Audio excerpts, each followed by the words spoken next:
चुनाव में जो हुआ वो शर्मनाक है। चुनाव पूर्व हिंसा के बाद भी चुनाव के समय हिंसा पर काबू नहीं पाया जा सका। अगर हम इसी तरह हर चुनाव में पहले या बाद में हिंसा की संस्कृति को बर्दाश्त करते चले गए तो एक दिन लोकतंत्र का सिर्फ खंडहर बचेगा।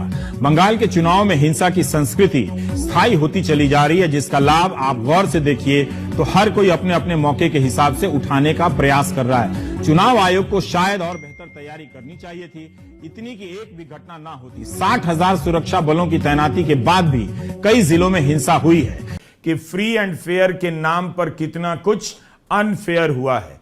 केंद्रीय बलों की तैनाती की संख्या के अलावा भी उनकी तैनाती की प्लानिंग क्या थी, एक एक जिले में कितने अफसरों को लगाया गया, इन सब का भी अध्ययन होना चाहिए।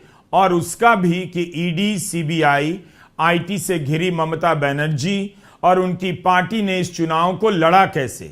जिस तरह से बंगाल को छावनी में बदला गया, क्या उसमें यही बाकी रह गया होगा कि ड्रोन नहीं उड़ा, सुखोई और रफाल ने सौटी नहीं मारी और तमाम तरह के टैंक हर मतदान केंद्र के बाहर नहीं लगाए गए।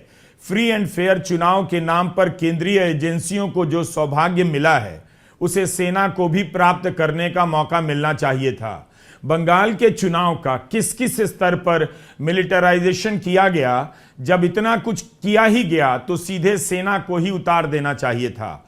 उससे भी इच्छा पूरी नहीं होती तो ममता बनर्जी को घेरने के लिए अमेरिका के अब्राहम लिंकन नामक युद्धपोत को होर्मुज से मंगा लेना चाहिए था।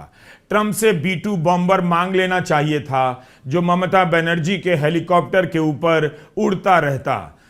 हिपोक्रेसी की भी सीमा होती है।